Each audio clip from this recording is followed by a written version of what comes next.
Miks eesmärgid minu arust ei tööta? Ma selgitan sulle, et kui sul on see 3 minutit aega, siis kuula ära. Iga aastaga ma olen näinud, et mul eesmärgid muutuvad. Et see, mis ma praegu mõtlen, või ma mõtlesin aasta tagasi, siis see on hoopis teine. See, et ma praegu siin räägin videole, siis aasta aega tagasi ma ei mõelnud, et ma teen seda kunagi. Eesmärgid muutuvad kogu aeg ja minu arust, kui me nii keskendume neile, siis me ei suuda olla õnnelikud elus. Harjumused, need on kujundanud minu elu, minu isiksuse. Ja las ma selgitan sulle natuke nüüd siis veel oma mõtetest, et sa saaksid siis pidada oma sisekõne ja siis aru saada, kas ma ajan mingi jura suust välja või on mingi tõetera sees. Et võtame 2 ühe ala sportlast, kes treenivad 4 aastat olümpiaks. Neil mõlemal on üks eesmärk võita kuldmedal. Üks sportlane võidab kuldmedali, teine täiesti ebaõnnestub. Aga neil on üks eesmärk. Peaks mõtlema hoopis nendele väikestele asjadele, mitte seda suurt pilti, kuhu me siis üritame püüelda nii palju. Sest meie tee on alati konarlik ja satuvad teele siuksed raskused, mis põhimõtteliselt nullivad su täiesti eesmärgi ära. Mul oli ka eesmärk meistriliigas saavutada rohkem, kui ma saavutasin. Aga ootamatult põmm oli mul terviserikke ja minu karjäär oli läbi. Aga mul oli eesmärk. Ja nüüd, kui ma selle eesmärgi ei taba, mul tekib korraks selline olukord, kus ma olen masenduses, sest ma ei tabanud seda eesmärki. Mul pole elu eesmärki praegu enam. Aga see on ka neuroteadusest tuleb, et miks sul tekib masendus, kui sul pole eesmärki. Ma sellest räägin tulevikus, aga palju on meie teel sellised, kus me ei saa lihtsalt enam eesmärki tabada. See pole lihtsalt võimalik enam. Sest midagi nagu juhtunud võib-olla või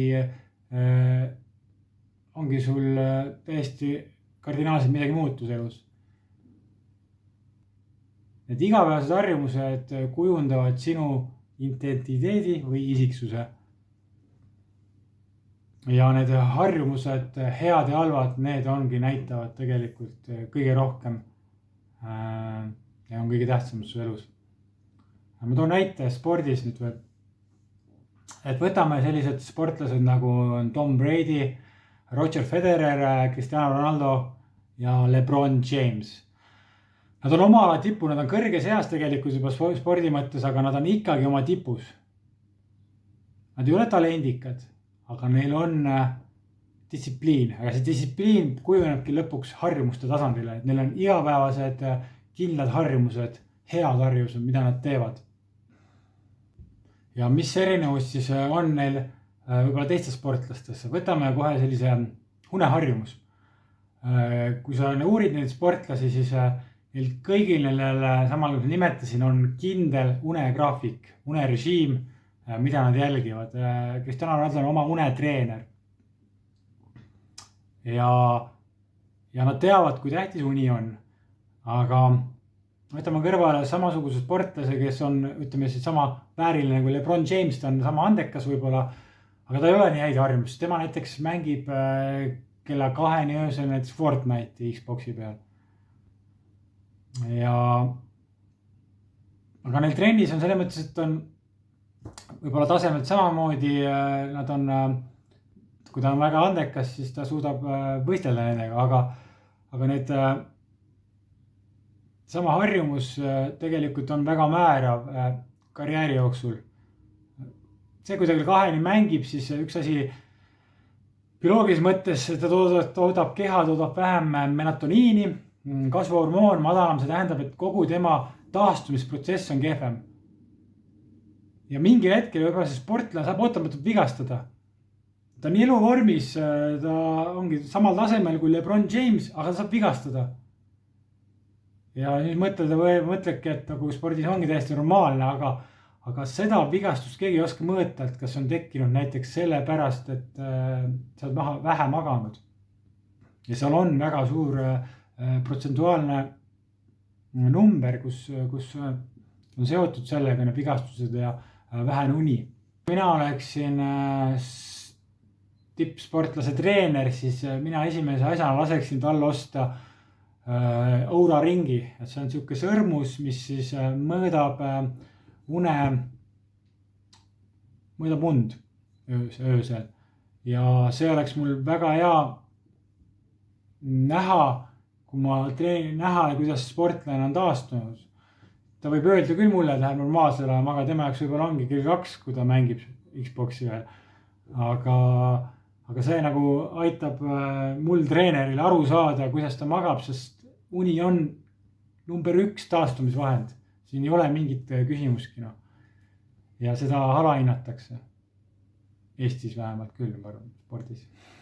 Sest mina ise tegin seda kella 2-ni, kui ma mängisin 5 aastat meistriliigas.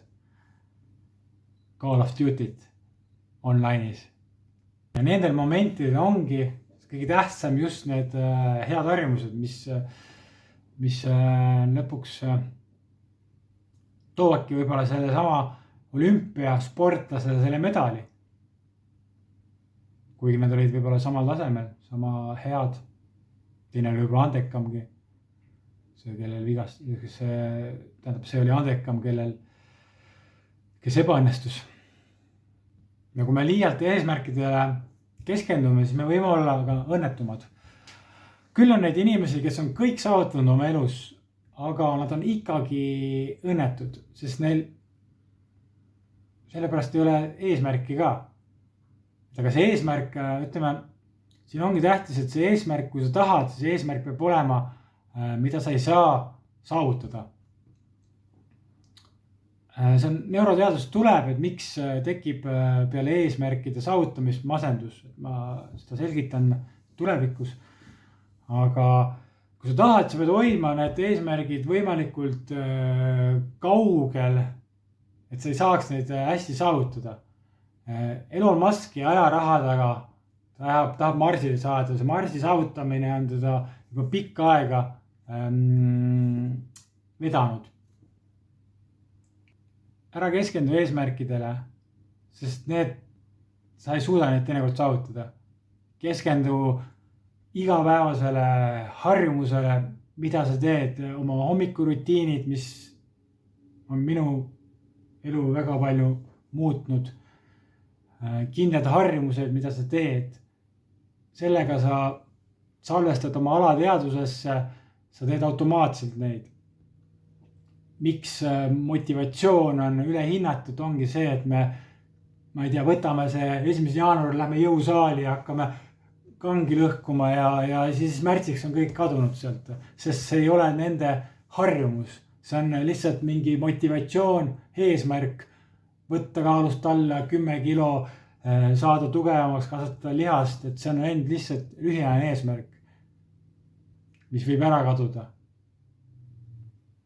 Aga see, kui sa teed iga päev, sul on alateadvus salvestatud need asjad, sa teed automaatselt head harjumused, siis need tegelikult peegeldavad sinu elu lõpuks. Nii et loodan, et oli midagi sellist põnevat ja kohtume järgmine kord.